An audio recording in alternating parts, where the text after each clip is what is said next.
오늘 주께서 우리에게 주시는 귀한 말씀은 전도서 12장 9절로 11절까지 말씀 보겠습니다. 제가 갖고 있는 성경책 구약성서 960페이지가 되겠습니다. 전도서 12장 9절로 11절 말씀입니다. 제가 한 구절, 여러분이 한 구절, 마지막 구절은 다 같이 읽도록 하겠습니다. 시작. 전도자는 지혜자이어서 여전히 백성에게 지식을 가르쳤고 또 깊이 생각하고 연구하여 잠언을 많이 지었으며 말들을 구하였나니 진리의 말씀들을 정직하게 기록하였느니라. 지혜자들의 말씀을 들은 다시 한번 지혜자들의 말씀들은 찌르는 채찍들 같고 회중의 스승들의 말씀들은 잘 박힌 못 같으니 다 한 목자가 주신 바이니라. 아멘. 할렐루야. 새해가 밝았습니다. 오늘 첫 번째 주일에 우리가 함께 모였는데 주께서 우리에게 은혜 주시기를 간곡히 소망합니다. 우리는 이 시대를 어떻게 살아야 할까요? 올 한 해를 어떤 마음을 가지고 살아야 할까요? 저는 전도서 11장 10절 말씀을 같이 보도록 하겠습니다. 전도서 11장 10절 말씀. 전도서 11장 10절 말씀. 같이 읽어볼까요? 시작. 그런즉 근심이 내 마음에서 떠나가게 하며 악이 내 몸에서 물러가게 하라. 어릴 때와 검은 머리의 시절이 다 헛되니라. 청년기에 버려야 할 두 가지 습성이 있습니다. 청년 때뿐만 아니라 우리 인생 전체를 걸쳐서 우리가 반드시 버려야 할 것이 있는데 그것은 근심과 악이다 했습니다. 여기서 악은 저는 욕심이라고 표현하고 싶은데요. 악 중에 대표적인 예가 욕심이 아닐까 생각합니다. 우리 속에서 근심과 악, 곧 욕심을 뽑아버려야 합니다. 이 두 가지는 독약과도 같습니다. 코로나보다 더 무섭습니다. 우리는 근심이 많습니다. 그런데 근심이 독약인지를 모릅니다. 근심하는 것은 결코 하나님의 뜻이 아닙니다. 마태복음 6장을 보면 예수님께서도 근심하지 말라, 염려하지 말라 경고했습니다. 지금 그렇게 하면 예배 방해가 계속돼서 내가 흐름이 끊겨서 말씀을 못 전해요. 그냥 가만히 그냥 안 되는 건 안 되는 거는 대로 그냥 좀 놨었으면 좋겠어요. 마태복음 6장을 보면 예수님께서도 근심하지 말라, 염려하지 말라고 경고했습니다. 무엇을 먹을까, 무엇을 마실까, 무엇을 입을까 이런 거 염려하지 마라. 이런 것들은 다 이방인들이 구하는 것이다 라는 말씀으로 근심하는 습성을 경계하십니다. 새해가 밝았습니다. 그런데 다가올 미래에 대한 문제에 대해 우리는 불안을 느끼지 않을 수 없죠. 밤을 지새우는 사람도 많이 있습니다. 이 말씀을 보면서 우리는 참 뉘치는 것이 많죠. 우리가 뉘치지 않는다면 우리는 믿음의 사람이 아닐 수도 있습니다. 야, 내 걱정 내가 하는데 무슨 참견이야? 내가 근심한다고 죄 짓는 것도 아닌데 이렇게 생각하는 사람들도 있을 것입니다. 그런데 근심은 죄를 부풀리는 이스트 같은 효소 같은 것입니다. 요즘 세상에서 죄의 유혹이 많이 따릅니다. 특히 악에 대한 유혹이 장난이 아니죠. 그래서 방탕, 음란, 육체대로 살아갈 위험 등등이 따릅니다. 그 이유는 시대가 악하고 우리의 영혼이 약할 대로 약해져 있기 때문이죠. 요즘은 남녀노소를 막론하고 육체를 숭배합니다. 그래서 정말 아름다운 몸매를 가꾸려고 먹지도 않고 또 운동도 무척 열심히 합니다. 그런데 어떻게 보면 육체를 숭배하는 것처럼 그렇게 하더란 말이죠. 자기의 몸이 건강해지긴커녕 더 몸이 안 좋아지는데도 불구하고 말이죠. 한편으로는 그 육체로 온갖 방탕을 자행하는 일이 많지 않습니까? 참으로 어리석은 일입니다. 축복을 축복으로 알지 못하고 곧 쇠퇴하게 될 육체를 방탕으로 일삼는단 말이죠. 잠언 14장 9절 말씀 같이 볼까요? 성경 잠언 14장 9절 말씀은 죄를 심상히 여기는 자는 어리석은 자라고 말씀합니다. 여기서 심상이라는 것은 죄를 비웃는 자, 뭐 그까짓 거 그거 조금 짓는다고 내가 벌을 받겠어 하는 이 비웃는 자는 어리석은 자라는 거예요. 호박죽에 파리가 빠지면 파리가 먹어봐야 얼마나 먹겠어 라고 생각하는 사람이 있습니까? 아니죠. 파리 빠졌네. 더러워서 못 먹는 거예요. 통째로 갖다 버립니다. 그런데 많은 사람들은 파리만 건져내면 또 먹겠다고 덤빕니다. 참 어리석은 짓입니다. 요셉을 보십시오. 보디발의 아내가 그렇게 유혹해도 그것을 끊어버리니까 하나님의 은혜 가운데에 형통한 자가 되어서 주의 능력으로 굳게 서는 것을 우리는 성경을 통해서 봅니다. 죄는 그것이 유혹하며 다가올 때에 그것을 호기심으로 만지거나 장난치지 말고 도망치는 게 최선이라고 말하고 있습니다. 조금 듣기에는 비겁한 것 같습니다. 그러나 근처에도 가지 말고 그냥 달아나는 게 오히려 최선책이라는 뜻입니다. 그만큼 죄는 강력한 힘을 가지고 있기 때문입니다. 그러면 근심이 문제인데 어떻게 하면 근심을 끌어버릴 수 있을까요?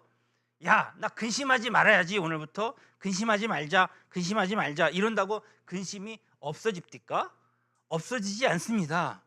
그런데 어떻게 하면 이 걱정 근심이 사라집니까? 그것은 오늘 제가 여러분들에게 하고 싶은 말씀 가운데 있습니다. 여러분, 근심을 사라지게 하는 방법은 비전을 품으면 근심이 사라집니다. 근심하는 사람을 자세히 보면 비전이 없습니다. 비전은 참으로 말세를 살아가는 우리에게 중요합니다. 하나님은 그를 신뢰하는 사람에게 그분의 비전을 주시고 그 비전을 믿고 그 비전을 이루려는 강한 의지를 품고 최선을 다해서 힘쓰는 자와 함께 하십니다. 무식하고 가진 것 없는 갈릴리 어부들이 그들이었고 80이나 나이 먹은 노인 모세가 그이었습니다. 포로로 끌려간 노예살이 하던 시종 다니엘도 제한이 없었습니다. 이처럼 하나님께서는 그가 사랑하는 이들에게 여러 가지 방법으로 주님의 비전을 주셨고 그들이 그 비전을 품게 하셨습니다. 미국의 42대 대통령 빌 클린턴은 아주 불우한 환경에서 자랐습니다. 빌 클린턴이 태어나기 전에 아버지가 교통사고로 돌아가셨습니다. 이런 아이를 우리는 유복자라고 합니다. 아버지 얼굴을 한 번도 본 적이 없는 아이입니다. 그리고 그의 어머니는 여러 차례 재혼에 실패했습니다. 그런데 빌 클린턴은 아주 잘 성장을 했더란 말이죠. 빌 클린턴이 잘 성장했던 이유를 보니까 초등학교 때 선생님을 잘 만났기 때문입니다.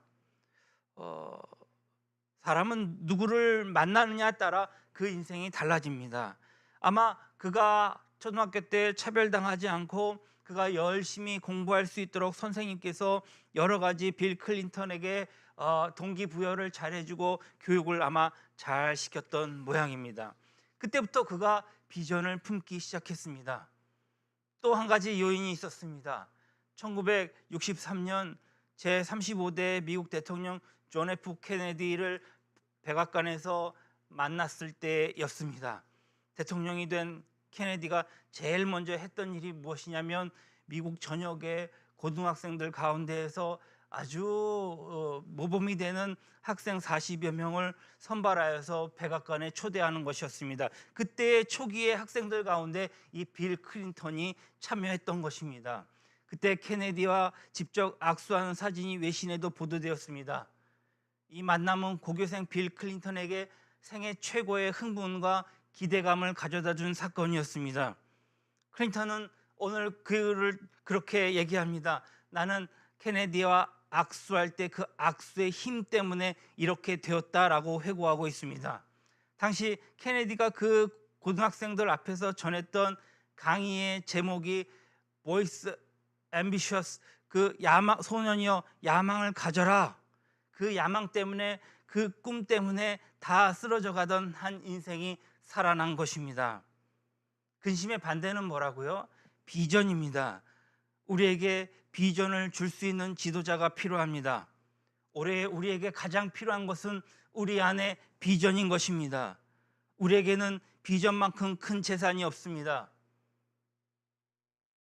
93년 빌 클린턴의 민주당 전당대회 이제 후보 수락 연설문을 쭉 보면 참 인상 깊습니다.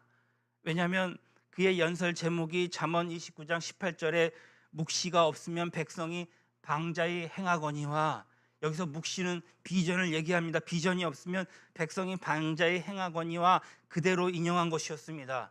클린턴은 이 연설에서 미국이 나가야 할 길은 비전을 가진 국가가 되는 것이야 강조하면서 클린턴 자신이 케네디에게서 받은 그 비전 때문에 대통령이 될 수 있었다며 대통령으로서 다른 무엇보다도 비전을 심어주는 사람이 되겠다고 약속했습니다.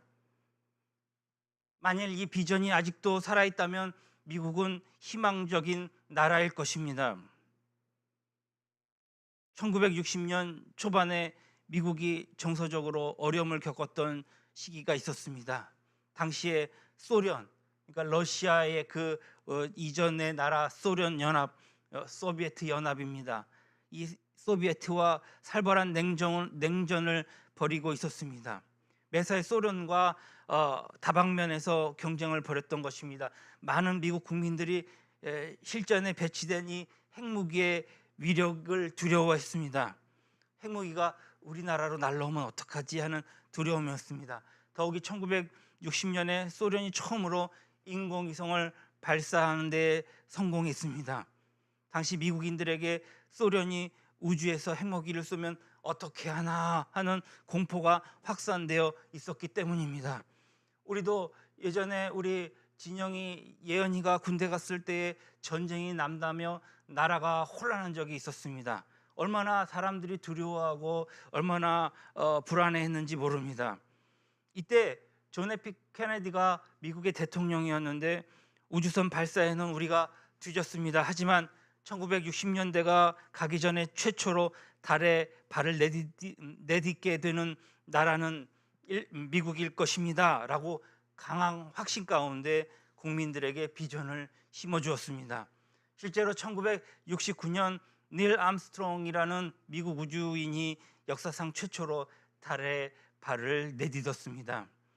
그때 그는 이것은 케네디의 비전이었다고 말하며 비전의 위대함을 다시 한번 일깨워 주었습니다. 여러분, 이 어려운 시대에 특별히 더 필요한 것이 무엇입니까? 그것은 다름 아닌 비전인 것입니다. 우리에게 필요한 것은 비전입니다. 히브리 민족이 노예 생활이라고 하는 사람의 아주 극한 상황 가운데 있을 때에 하나님께서 주신 이 비전은 모세였습니다. 그들은 절망을 떨치고 모세의 하나님을 바라보았습니다. 그들은 드디어 열방 중에 하나님의 영광과 위엄, 인애와 진실을 전하는 나라가 되었습니다. 그들의 반전 앞에서 슈퍼파워 애굽은 깨져버리고 말았습니다. 그들이 지나가는 광야 근방의 민족들은 그들 때문에 벌벌 떨었습니다. 우리의 비전은 누구입니까? 우리의 미래는 무엇으로 비전 삼겠습니까? 저는 믿음의 자녀들이라고 확신합니다. 소망을, 비전을 우리의 자녀들에게 걸어야 합니다. 우리의 젊은 청년들이 비전입니다. 우리도 어려움에 처해 있을 때에 우리의 비전을 우리의 믿음의 자녀라고 확신해야 할 것입니다. 우리의 젊은이들은 지금부터 기도와 말씀으로 무장해야 합니다. 미래를 변화시키는 힘이 있는 백성이 되어야 할 것입니다.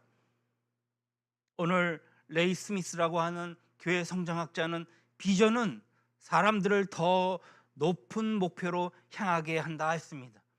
또한 그들의 모든 잠재력을 발휘하게 한다 했습니다. 그러므로 비전의 중요성을 정확히 꿰뚫어 보며 말한 것입니다. 비전이 왜 중요한 줄 아십니까? 더 높은 목표를 향해 나아가게 만들기 때문입니다. 비전은 근심을 추진력으로 화학적인 변화를 불러일으키는 힘으로 숨겨진 잠재력을 일으키는 기폭제인 것입니다. 비전이 없으면 가지고 있는 잠재력까지 다 죽어버립니다. 마귀는 우리에게 근심 걱정을 던져줍니다. 미래에 대한 불안감을 심어주고 아주 작고 소소한 것들에 매달려 그것 때문에 일희일비하게 만듭니다. 혹시 내가 보낸 문자를 상대방이 듣고 기분 나쁘면 어떡하지? 막 힘들어합니다. 내가 입은 옷이 아이들에게 비웃음 당하면 어떡하지? 나는 취직을 계속할 수 있을까? 나는 아르바이트를 올해도 할 수 있을까? 나이가 이렇게 들었는데 올해는 하던 일을 계속 할 수나 있을까? 하며 우리의 목을 매는 것입니다. 목을 매게 만듭니다. 그러나 하나님의 성령께서는 우리에게 생명을 일으키셔서 비전을 주는 것을 믿으시기 바랍니다. 그럼 비전은 어떻게 만들어집니까? 비전은 단순히 어느 날 꿈을 꿨는데 이렇게 됐으면 나는 좋겠다, 전날 꾸었던 기분 좋은 꿈이 아닙니다. 비전은 그러면 어떻게 만들어집니까? 오늘 우리는 비전은 좋은 스승을 만날 때 만들어지는 것을 잊지 마시기 바랍니다. 비전이 있는 사람의 지도를 받으면 숨겨져 있는 잠재력이 드러나게 되어 있습니다. 미국의 존경받는 목사님 중에 윌러크레이크 커뮤니티 처치의 빌 헬베스 목사의 성경 그 성공 비결을 우리가 들을 수 있습니다. 그는 그렇게 성공 비결을 얘기할 때에 자기의 좋은 스승을 만난 간증을 합니다. 그는 미국 일리노이 시카고 주에 있는 트리니티 복음주의 신학교에서 길버트 빌지키언이라고 하는 교수를 만났습니다. 그분의 강의는 굉장히 통찰력이 있었고 감명을 주는 것이었습니다. 이 교수님이 어느 날 강의를 하는데 마치 설교를 듣는 강의 같았습니다. 예수님께서 승천하신 후에 성령의 주도하에 제자들이 한데 모여 세운 교회 비전의 교회가 있었습니다. 그 교회는 우리가 아는 초대교회입니다. 초대교회는 살아있는 교회였습니다. 성령이 주도하는 교회였습니다. 정말 참신하고 활기가 넘쳤으며 창의적이고 역동적인 교회였습니다. 현상 유지만 하려는 교회들과는 전혀 다른 교회였습니다. 초대교회는 성령께서 사람들의 삶 가운데 극적으로 그리고 폭발적으로 역사한 그러한 교회였습니다. 그런 교회였기 때문에 초대교회는 날마다 구원받는 사람들이 더해지는 교회였습니다. 대충 이러한 내용의 강의를 했는데 마지막에 덧붙이기를, 여러분 아마 당신에게도 초대교회와 같은 교회를 세우고자 하는 열망이 있을 것입니다. 그 비전을 가지고 나아가십시오. 그때 빌 하이벨스는 마음에 뜨거운 불이 일기 시작했습니다. 주님, 나를 써주십시오. 주님, 내가 하겠습니다. 이렇게 외치고 싶을 정도로 가슴이 뜨거워지기 시작했습니다. 오늘날에 그를 만든 것은 그 길버트 교수님의 성령이 충만하여서 성령이 통하여서 말씀하시는 그 말씀에 도전받고 그것으로 인하여서 자기가 이렇게 성공했노라 소개하고 있습니다. 지금 웰로크릭 커뮤니티 처치는 세계적으로 주목받는 교회요, 그의 비전처럼 사도행전적인 에너지가 살아있는 꿈틀거리는 교회가 되었습니다. 우리 또한 이러한 마음의 뜨거움이 용솟음쳐야 합니다. 가슴이 벅차 견딜 수 없는 그런 기대와 소망이 있어야 될 줄로 믿습니다. 이것이 비전입니다. 오늘 우리가 이 비전을 바로 알아야 됩니다. 둘째로, 비전은 지식을 쌓을 때 만들어집니다. 한마디로 말해서 많이 배우라고 촉구하는 것입니다. 요즘으로 말하면 세계관과 가치관을 제대로 배워야 한다는 뜻입니다. 이 세태의 흐름을 빠르게 그리고 바르게 파악할 수 있는 감각이 있어야 합니다. 세계관과 가치관이 명확한 사람은 일일이 가르쳐주지 않아도 나머지 격가지와 다른 그러한 문제들 같은 것들을 얼마든지 능동적으로 대처할 수 있는 그러한 기본적인 힘이 있게 되는 것입니다. 코로나로 인하여서 한국교회는 엄청난 비난을 받습니다. 어제 국민일보를 보니까 미국의 세들백 교회 릭 워렌 목사는 이렇게 얘기했습니다. 코로나19는 교회의 근본적인 약점을 드러나게 했다. 대부분 교회가 예배라고 하는 한 가지 목적에만 과도하게 집중한 나머지 교회에 큰 어려움을 겪게 되는 이유가 됐다라고 말하고 있습니다. 방역당국의 이 대면 예배를 제한하는 것에 대하여 걱정하는 대신 교회는 이제 주변을 둘러보고 어려움에 처해 있는 이들을 위해 또 지역사회를 위해 봉사해야 한다. 세들백 교회는 지역사회에 먹을 것을 나누어주기 시작했다는 내용을 하면서 선한 목동은 그의 양을 돌보는 자이인데 교회가 슈퍼 전파자와 같은 그러한 사람이 되지 않도록, 발생하지 않도록 노력하는 것은 돌봄의 사역 중에 아주 중요한 사역이다라고 얘기합니다. 그러면서 우리가 교회 안에서 마스크를 착용하는 것은 바이러스가 두려워서 하는 것이 아니라 이것 또한 이웃 사랑을 실천하는 중요한 활동 중에 하나다라고 덧붙이고 있습니다. 저는 이 말에 무척 공감합니다. 중국 연변에 가면 용종이라는 곳이 있다고 합니다. 그것은 과거에 독립운동을 하시던 많은 분들이 거쳐간 곳입니다. 거기에는 시인 김동주가 다녔던 은진중학교가 있는데 이 학교의 예터에 윤동주의 서시가 돌비에 새겨져 있습니다. 죽는 날까지 하늘을 우러러 한 점 부끄러움이 없기를 입새는 이는 바람에도 나는 괴로웠다. 별을 노래하는 마음으로 모든 죽어가는 것을 사랑해야지. 그리고 나에게 주어진 길을 걸어가야겠다. 오늘 밤에도 별이 바람에 스치운다. 영국의 정치학자 라이트는 펜은 검보다 강하다라고 말했는데 오늘 이 시를 보면서 많은 검보다 총보다 이 한 편의 시가 일체 치하에 가진 어려움을 이겨내게 만드는 힘이 되었다라는 것입니다. 일제 치하에서 그토록 치가 떨리는 박해를 받으면서도 영혼이 살아있고 진리의 긍정적이고 보편적인 승리를 믿는 믿음이 뚝뚝 떨어지는 아주 좋은 시인 것입니다. 이렇게 그가 쓴 기록은 우리에게 큰 영감을 줍니다. 이 또한 기록해야 하는 것입니다. 누군가의 기록에 관해 이렇게 말한 사람이 있습니다. 이것이 사상과 정신 하나로 세계를 축적하기 위해 적으라. 명확한 기억보다 흐릿한 잉크가 더 오래 간다라고 했습니다.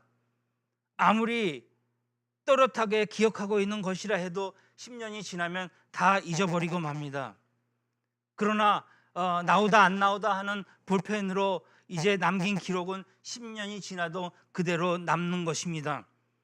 기록보다 강한 것은 없습니다. 오늘 주님께서 내게 주신 은혜, 내게 주신 비전을 기록하십시오. 제가 어렸을 때 저의 스승 목사님은 맨 앞장에다가 자기의 평생 비전을 적어 놓았습니다. 그래서 은퇴할 즈음에 자기가 적어 놓았던 그 기록지를 보니 하나님께서 그 비전을 다 이루어 주셨다는 것입니다. 여러분, 여러분의 비전을 오늘 성경책에 아니면 찬송가 앞에 기록해 놓으시기를 바랍니다. 그리고 엘빈 토플러의 권력 이동이라는 책을 보면 이 국가의 힘의 근원은 세 가지를 들고 있습니다. 첫째는 군사력이요, 둘째는 경제력, 셋째는 지식입니다. 어떻게 보면 맞는 분석과도 같습니다. 군사력과 돈과 지식을 갖고 있는 나라, 이를테면 미국이니 중국이니 독일이니 유럽연합 같은 슈퍼파워들입니다. 그러나 토플러가 한 가지 간과한 것이 있는 것 같습니다. 그것은 윤리와 정신력입니다. 하나가 진짜 힘 있는 나라가 되기 위해서는 군사력, 돈, 지식뿐만 아니라 높은 윤리 의식을 가지고 있어야 합니다. 윤리적으로 천박한 나라는 절대 강대국이 될 수 없습니다. 우리가 사우디아라비아를 보고 이야 놀라운 선진국이다 라고 말하지 않지 않습니까? 우리를 강한 비전 속에 들어가게 하는 지름길은 바로 높은 윤리적 도덕적 의식입니다. 성경적으로 말하면 거룩입니다. 여러분, 거룩의 답이 있습니다. 거룩은 그리스도의 이름입니다. 모든 것을 가능케 하는 파워요, 비전입니다. 여러분, 성결인의 자세를 버리지 마십시오. 하나님의 축복을 받는 비결이 바로 이 비전, 바로 이 거룩에 있는 것을 믿으시기 바랍니다. 세 번째로, 비전은 항상 하나님을 기억할 때 만들어집니다. 오늘 전도서 12장 1절에 이렇게 얘기합니다. 너는 청년의 때 곧 공고한 날이 이르기 전에 나는 아무 낙이 없다 할 때가 가깝기 전에 너희 창조자를 기억하라 하십니다. 이 말씀에 따르면 젊었을 때 우리가 해야 할 일이 무엇입니까? 하나님을 영적인 기초로 삼는 것입니다. 그것이 비전입니다. 하나님을 우리의 삶의 영적인 기초로 삼는다는 것, 그것이 무슨 뜻입니까? 젊었을 때 하나님의 말씀대로 양육받는 자를 의미합니다. 이렇게 해석하면 제일 좋을 것 같습니다. 기독교 사상과 한남대 총장이었던 이원설 박사님이 이스라엘 대사와 대화한 내용 중에 이런 내용이 있습니다. 박사님이 말합니다. 유대인들은 대단한 사람인 것 같습니다. 세계 인구의 0.3%밖에 되지 않는데 어떻게 노벨상의 20%를 휩쓸었을까요? 이렇게 물으니 이스라엘 대사가 농담 반 진담 반으로 우리 국민이 어떻게 해서 두뇌가 좋은지는 결코 말할 수 없습니다. 그것은 우리나라의 1급 비밀입니다 라며 말했다고 합니다. 하지만 우리는 모두 정답이 무엇인지 잘 알고 있습니다. 결국 이스라엘 백성들은 어렸을 때부터 성경으로 교육을 시킵니다. 그들은 성경 주제 하나를 놓고 계속해서 생각하게 만듭니다. 묻게 만들고 대답하게 만드는 것입니다. 그들은 12살이 되기 전에 구약 전체에서 중요하게 제기된 실존적인 문제들에 대해서 부딪혀 보는 것입니다. 우리가 지금 다루는 이 전도서, 이를테면 이 전도서 역시도 7, 6살 때에 다 묵상한 것입니다. 너는 청년의 때 곧 공고한 날이 이르기 전에 너희 하나님을 기억하라. 이 말씀을 여러분 생각해 보십시오. 7살에 기억하는데 저처럼 50세, 60세가 되어서도 70세, 80세가 되어서도 이것을 잊지 않는다고 생각해 보십시오. 유대인들은 우리보다 훨씬 일찍부터 말씀을 묵상하고 그것을 고민하고 자신의 삶에 되새길 줄 알았다라는 것입니다. 그러면 저는 제안합니다. 매일매일 하나님의 말씀이 내 삶 가운데 나를 움직일 수 있도록 내 말씀, 하나님의 말씀을 내 말씀으로 삼으며 그것을 날마다 묵상하시기를 주님의 이름으로 축원합니다. 오늘 본문의 말씀에 보니까 전도서 12장 11절에 지혜자들의 말씀들은 찌르는 채찍들 같고 회중의 스승들의 말씀들은 잘 박힌 못 같으니 다 한 목자가 주신 바이니라. 세상의 모든 지식보다 여호와를 경외함으로써 배우라는 것입니다. 하나님을 기억하라는 것입니다. 채찍은 진리를 추구하는 도구입니다. 여러분, 하나님의 말씀은 소프트 아이스크림이 아닙니다. 어떤 때는 채찍같이 우리의 살을 파고 찢습니다. 못은 배운 것을 더 확실하게 붙잡으라는 뜻을 비유적으로 표현한 것입니다. 단단하고 흔들리지 않는 기초라고도 이제 돌려 말할 수 있습니다. 성경은 분명 우리의 삶의 교과서요, 우리의 스승인 것입니다. 마지막으로 우리는 비전이라 할 때에 우리의 역사를 교훈 삼을 때 비전을 만들 수 있습니다. 로너드 캐슬러라는 사람이 있습니다. 그가 쓴 책 백악관의 내부라는 책이 있습니다. 그럼 왜 미국 대통령은 대통령만 되고 나면 어떻게 권력을 그렇게 남용하며 실수를 저지르는가에 대한 물음을 이 책의 주제 삼아 제시하였습니다. 미국 대통령 제37대 리차드 닉슨 대통령의 예를 들었습니다. 닉슨은 부통령 시절부터 참 겸손한 자였다고 합니다. 만나자고 하면 너무나도 쉽게 만나줄 뿐더러 전화도 까다롭지 않게 연결되었습니다. 그 대통령으로 선출되었습니다. 주변에 이미 휴먼 커튼이 쳐져 있었습니다. 사람으로 커튼을 친 것입니다. 그 영부인 역시 일반 슈퍼마켓에도 나가보지 못한 채 주변 사람들이 주는 정보만 가지고 남편을 내조하다 보니 바보가 되더라는 것입니다. 하나님께서는 우리에게 요구하시는 태도는 계속해서 하나님을 배우는 태도입니다. 배우려는 태도입니다. 또한 충원해주는 진짜 친구들, 진짜 스승들이 자기를 공격한다고 생각해서 귀를 막아버리려고 자기 입맛에 맞는 사람들만 주위에 두기 시작하면 이미 망가지기 시작하는 징조를 보이는 것입니다. 자기에게 달콤한 말만 하는 간신들, 십상시 같은 그런 사람들이 주위에 모이고 그런 류의 사람들만 의지하다 보니까 문고리 3인방이니 문고리 4인방이니 그는 귀가 얇아지는 또 상황을 오판하고 게을러지고 배우려는 마음이 귀찮게 여기기 시작한다는 것입니다. 오늘 우리의 역사도 마찬가지입니다. 역사는 분명히 진실을 말해주고 있습니다. 우리는 역사를 통해 충분히 배울 수 있습니다. 파르시아, 파국으로 치닫는 역사의 마지막 정점에 서 있는 우리는 정말 이 시대를 간파하고 혼신의 힘을 다해서 말씀을 배우고 그 말씀이 우리에게 주시는 그 귀한 비전을 묵상하고 실천하는 삶을 살아야 합니다. 말씀이 그 삶에 경고의 뿌리 내리는 사람들에게는 웬만한 비바람이 불어도 끄떡없는 것입니다. 파도가 쳐도 바람이 불어도 움직이지 않는 바닷 가운데에 이제 자리 잡고 있는 해암과도 같습니다.